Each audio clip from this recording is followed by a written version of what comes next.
Olá, tudo bem? Eu sou Sérgio Maciel e hoje eu vou responder mais perguntas aqui com vocês. Perguntas que mandaram lá no Instagram e mais um responde se souber.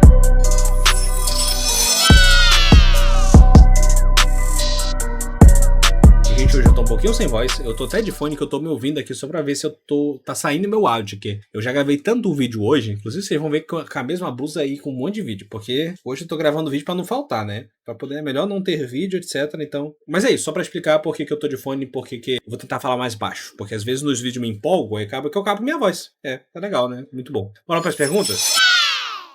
Primeira pergunta, é pecado beijar no namoro? Cara, eu já respondi essas perguntas várias vezes na vida e eu acredito que hoje eu tenha mudado um pouco minha posição sobre isso. Eu vou dar dois argumentos para a resposta que eu vou dar. A primeira resposta é que sim, é pecado. Por quê? Aí eu vou te dar dois argumentos. Argumento 1, tá lá, eu vou até abrir aqui para não falar que eu não tô inventando. Tá lá em 1 Coríntios, capítulo 7, verso 3 e 4. Que o marido conceda à esposa o que lhe é devido, e também, em igual modo, a esposa ao seu marido. A esposa não tem poder sobre o seu próprio corpo, e sim o marido. E também, de igual modo, o marido não tem poder sobre o seu próprio corpo, e sim a esposa. Então, biblicamente falando, o corpo da mulher só é do cara quando eles se casam. Da mesma maneira, o corpo do cara só é da mulher quando eles se casam. Por isso, a boca da mulher não é do homem para que ele possa beijar na hora que ele quiser antes do casamento. Nem a boca da mulher é do homem para que ele possa beijar antes do casamento. Aquele corpo não te pertence. Nem a boca, nem qualquer outra parte dele. Entendeu? Então, esse é um argumento que, para mim, é bem claro para falar que não pode. Não pode. Mas, cara, aí eu tenho um outro argumento aqui que eu uso, que tá lá em Timóteo, acho que é 2 Timóteo, será? Toda vez eu esqueço qual é o texto. 1 Timóteo, capítulo 5, versículo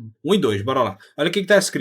Não repreenda um homem mais velho, pelo contrário, exorte-o como você faria com seu pai. Trate os mais jovens como irmãos, as mulheres mais velhas como mães, e as mais jovens como irmãs, com toda a pureza. Então, o segundo argumento que eu dou para falar que sim, você não pode, que é pecado você fazer isso, é que a Bíblia manda você tratar as meninas como irmãs, com toda a pureza. Ah, mas Sérgio, ele tá falando sobre não repreenda, ele tá falando de outro, não, ele tá falando sobre tratamento. Ele tá falando sobre não repreenda, é um exemplo, mas no geral aqui ele tá falando sobre como tratar as pessoas. Ó, não repreenda o homem mais velho, pelo contrário, exorte-o como você faria com seu pai, trate os mais jovens como irmãs. Então, irmão, ele tá falando sobre tratamento das pessoas, do exortar, do repreender, é só exemplos, mas no geral o texto é sobre o tratamento, como tratar as pessoas, como tratar o mais velho, como tratar o mais jovem, como tratar a mais jovem, como tratar os irmãos, as irmãs, as mais velhas como mãe e as mais novas como irmãs. É por isso que na Bíblia, primeiro, antes do casamento você não tem direito a nada. Depois do casamento você tem direito a tudo, mas antes do casamento, biblicamente falando, você não tem direito a absolutamente nada. Porque a Bíblia te manda tratar os outros, as mais novas, como irmãs. Você não sai beijando irmã, você não sai pegando irmã, isso é totalmente loucura, entendeu? Então, minha resposta hoje é que sim, beijo no namoro é pecado. Qual livro da Bíblia devo ler antes de me batizar? Cara, aí cada pergunta. O batismo é uma confissão pública de fé. O ideal é você ler a Bíblia inteira, mas o batismo é o início da caminhada cristã. É porque hoje em dia as pessoas mistificaram demais o batismo, mas quando você olha para a Bíblia, toda vez que as pessoas criam em Jesus e acreditavam que ele era o Messias e se arrependiam dos seus pecados, elas se batizavam. Quando Paulo se converteu, Ananias fala, Paulo, você quer se batizar? Paulo vai lá e é batizado por Ananias. Porque Paulo se converte. No momento que ele se converte, que ele entende, ele se arrepende dos seus pecados, ele se converte. Então, o batismo na Bíblia é o início da caminhada cristã. Quando Filipe vai pregar para um etíope que estava numa carruagem, aí o etíope uma hora chega para Filipe, o que me impede de me batizar? O Filipe olha para o etíope, você crê que Jesus é o Senhor? Você crê no Evangelho e tal? Aí o etíope fala, creio. E aí o Filipe vai lá e batiza o cara. Então, o primeiro passo da caminhada cristã na Bíblia é o batismo. Quando Pedro prega em Atos 2, que 3.000 se convertem. Sabe o que aconteceu? Todos eles foram batizados. As pessoas mistificaram tanto o batismo que demora um monte para se batizar. E aí quando vai se batizar, ele, será que eu vou ter que estar em pecado? Será que eu tenho que parar de pecar? Será que a Bíblia inteira? Não. O ideal é você simplesmente se batizar, tomar a decisão, e aí você vai começando a sua caminhada cristã. Lê a Bíblia inteira. Até não é só um livro, não. Lê a Bíblia inteira. Mas no geral, lê o máximo que der. Próximo. Olha, vocês perguntam sobre piercing é pecado, tatuagem é pecado? Cara, eu já respondi essas perguntas tantas vezes que hoje eu vou falar pra vocês. Só assiste o vídeo lá de uso e costume, doutrina e legalismo. Vou colocar aqui, não sei onde fica, um dos dois lados aqui. Eu já fiz um vídeo inteiro sobre uso e costume, legalismo e doutrina. E aí eu respondo essas perguntas tudo de uma vez. É pecado usar preservativo? Não, não. Porque, biblicamente falando, o sexo ele não é só pra procriação, tá? Eu vou te provar na Bíblia, bora lá? Olha esse texto comigo na tela. O homem deve cumprir o seu dever conjugal como marido, e a mulher também deve cumprir o seu dever conjugal como esposa. O que é o dever conjugal? Bora pegar outra versão? O marido deve cumprir os deveres conjugais. O marido conceda à esposa o que ele é devido. NVT. O marido deve satisfazer as necessidades conjugais da sua esposa e a esposa deve fazer o mesmo com seu marido. Então é isso que quer dizer. Eu peguei aqui várias versões para vocês verem. A NVT é aquela que deixa mais clara de todas, né? Um dos serviços do marido é satisfazer as necessidades, os desejos sexuais da esposa. E um dos deveres da esposa é satisfazer as necessidades sexuais do marido. Não necessariamente a Bíblia está colocando que o sexo é só para procriação. Não é. Inclusive, o próprio texto, né, acho que fala de casamento, lá em Gênesis capítulo 2, e o homem deixará o seu pai e sua mãe e unir-se-á a mulher em uma só carne. Então, o texto não necessariamente coloca que essa união deve ser só para procriação. Mas unir uma só carne ali é para justamente que o texto aqui de 1 Coríntios capítulo 7, verso 3 diz satisfazer as necessidades sexuais do outro. O próprio argumento que Paulo levanta nesse mesmo texto, que ele está falando sobre isso, né, ele fala lá que aquele que não consegue se segurar, etc., case-se. Justamente por isso. Se tu quer pecar antes do casamento, que você tá com muitos desejos, cara, é melhor casar. Paulo, ele dá essa instrução, né? Então, o próprio argumento que ele usa é porque falando do desejo sexual. Então, biblicamente, você pode usar o preservativo aí para não necessariamente querer ter filho naquele momento, porque o sexo na Bíblia não necessariamente é só para procriação. Crentes podem orar o Pai Nosso, como está escrito em Mateus 6,9? Podem, mas o objetivo principal do Pai Nosso não era ser uma reza. Esse é o grande problema, que as pessoas tratam aquilo como uma reza, que é uma coisa que você fica repetindo tal sem verdade alguma. O objetivo do Pai Nosso é você ter um roteiro de oração para você saber mais ou menos como orar. Por exemplo, eu sempre digo isso aqui, eu já disse isso em vários vídeos, mas bora lá, estrutura rápida do que é a oração do Pai Nosso. Mateus capítulo 6, a oração do Pai Nosso, né? Bora lá, Mateus 6, verso 9. Olha, bora parte por parte. Já está escrito aqui, ó. Pai nosso que está nos céus. Ou seja, Jesus está te ensinando. Quando você for orar, fale com o Pai. Não é com Maria, não é com José, não é com o Pai. Você fala para o Pai. Santificado seja o teu nome. Segunda coisa do roteiro de oração de Jesus, glorifique ao Pai. Terceira coisa, venha o teu reino, seja feita a tua vontade. Jesus está ensinando para você duas coisas. A primeira, ore pelo reino. Lembra daquele texto? Se buscares em primeiro lugar as coisas do reino, o resto serão acrescentados. É tipo isso. Ore pelo reino. Ore pelos missionários, ore pelos pastores, ore pelos trabalhos da igreja, ore por isso, ore pelo reino. E seja feita a tua vontade. Sempre ore para Deus fazer a vontade dele, não a sua. Porque quando você faz sua vontade, dá errado. Então peça para Deus fazer a vontade dele. Assim na terra como no céu. O pão nosso de cada dia dás hoje. Jesus está falando, você pode pedir pelas suas necessidades. Sim, peça o pão, peça aquilo que você está precisando. Peça, Deus é Pai, Ele vai ouvir teu pedido. Perdoa nossas dívidas, peça perdão dos seus pecados. Não nos deixe cair em tentação. Peça para Deus para te livrar de tentações, né? Porque todos nós passamos por tentações. E livra-nos do mal, peça para Deus te livrar do mal. E é isso, esse é o roteiro de oração que Jesus te ensinou. Então, não necessariamente quando Jesus ensina a oração do Pai Nosso, ele ensina uma reza para você ficar repetindo. Ele ensina um roteiro que você pode seguir, que é o de orar para o Pai. Ele ensina as bases da oração. É isso aí. Mas não se preocupe em orar, digamos, totalmente certo, porque a própria Bíblia diz em Romanos capítulo 8 que nós não sabemos orar como convém. Então, é por isso que o Espírito Santo intercede por nós, porque a gente não sabe orar como convém. Pensar muito em uma pessoa idolatria pode vir a ser se isso começa a tirar teu tempo de Deus. Por quê? Idolatria é tudo aquilo que você coloca no teu coração que tira o lugar de Deus dele. Tem pessoas que colocam um time no coração e tiram Jesus do centro da tua vida. Você só pensa no time, você ama o time, você chora pelo time, você canta pelo time, mas não faz nada disso por Jesus. Cara, teu Deus não é Jesus, é o teu time. Tem muitas pessoas que idolatram sentimentos. Ele coloca a paixão como mais importante do que ir pra igreja. Ele não tá nem aí se a pessoa é crente ou não é, ele só quer sentir aquela paixão, ele só quer amar alguém. Então ele colocou a paixão, o sentimento da paixão, maior do que Jesus. Tem gente que idolatra seus medos. Eles colocam os medos deles como se fosse maior do que Jesus. E tem gente que idolatra pessoas, o namoro, tem gente que idolatra os filhos. Então você tem que saber colocar as coisas no seu devido lugar. Então, pensar muito em uma pessoa não necessariamente idolatria, mas se essa pessoa tá só você tá parando a tua vida por essa pessoa, se você simplesmente não pensa mais em nada, não quer ir pra igreja, só pra ficar ficar com essa pessoa, você até esquece que você é crente só pra essa pessoa. Tipo, exemplo, vou dar um exemplo, um casal de jovens, eles estão ali, aí o jovem ele esquece que ele é crente, porque a garota quer fazer sexo com ele, ou o contrário, geralmente acontece o contrário. Então se você esquece até seus princípios por causa dessa pessoa, é porque seu Deus não é Jesus, mas essa pessoa. Próxima pergunta. Por que algumas igrejas dizem que é pecado usar calça, cortar o cabelo? Porque elas confundem doutrina com uso e costume. Eu já fiz um vídeo inteiro sobre isso. Vai lá nesse vídeo, assiste a diferença de doutrina, uso, costume e legalismo.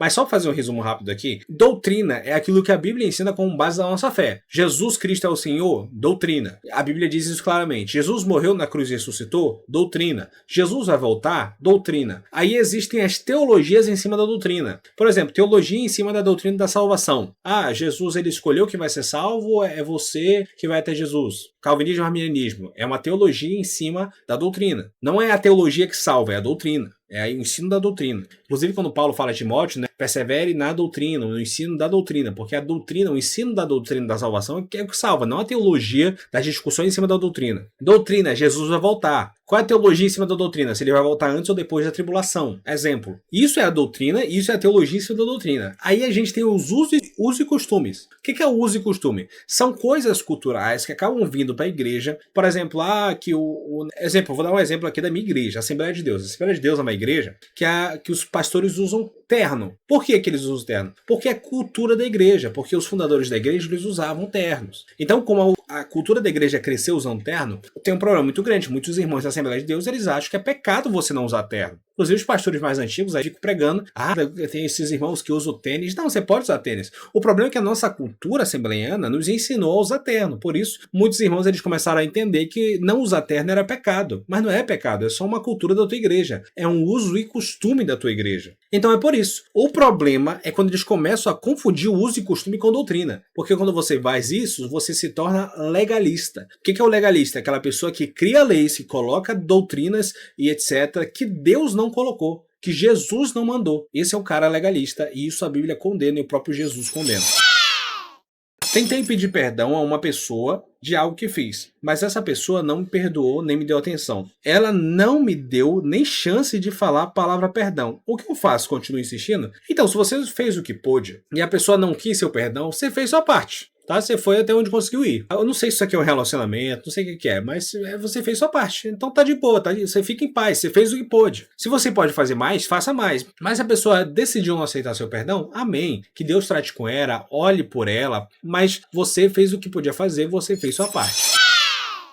Qual a diferença entre anjos caídos e demônios? Ou não há diferença? Claro que há uma diferença. Anjos, no geral, na verdade anjo é meio que uma espécie, né? Nessa espécie a gente tem um arcanjo, a gente tem um querubim, a gente tem um serafim, e a gente tem os anjos que caíram, aqueles que voltaram-se contra Deus, etc. E a gente tem os demônios hoje em dia, né? Mas a gente chama geralmente de anjos aqueles que são servos de Deus. Lá em Hebreus, inclusive, bora ler aqui, Hebreus capítulo 1. Olha o que o autor de Hebreus diz aqui no verso 14. Não são todos eles, ele está falando dos anjos, não são os anjos espíritos ministradores enviados para serviço a favor dos que hão de herdar a salvação? Então os anjos, eles são espíritos ministradores enviados para o serviço. Isso aqui, inclusive, inclui os demônios, tá? Porque demônios, inclusive, eles também são espíritos que eles são enviados para algum serviço. Por exemplo, eu sempre digo esse exemplo, o anjo, o espírito que Deus enviou para perturbar Saul, um demônio. O espírito que Deus envia para enganar Acabe, um demônio. Então, a Bíblia diz que desses espíritos, que são os anjos, que são espíritos ministradores, que eles podem ter os dois lados, eles podem tanto ser os demônios quanto anjos, né? Aí tem suas classificações. Mas, no geral, todos eles fazem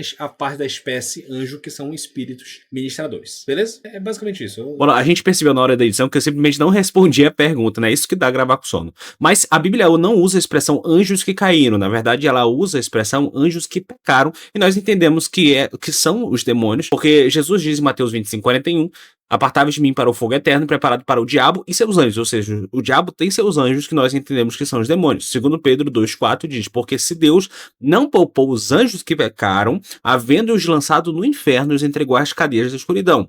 Demônios de novo. Daniel 8:10 diz, e se engrandeceu até contra o exército do céu, e alguns dos exércitos das estrelas lançou por terra e os pisou. O exército das estrelas aqui são os anjos, no caso os anjos caídos, né? Aqueles que lançou na terra e foram pisados, que nós entendemos que são os demônios. Então sim, a expressão anjos caídos se refere aos demônios.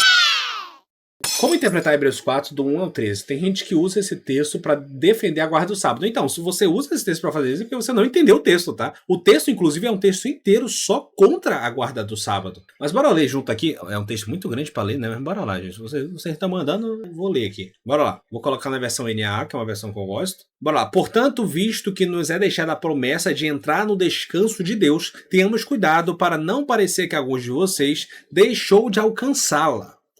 Então o autor está falando, temos cuidado para não parecer que alguns de vocês deixou de alcançá-lo, ou seja, nós já alcançamos esse descanso de Deus, a entrada no descanso de Deus pela fé, a gente alcançou esse descanso de Deus. Como que alcançamos o descanso de Deus? A Bíblia diz, eu vou abrir aqui antes da gente continuar lendo, acho que é Colossenses capítulo 2, versículo 16, será que é isso?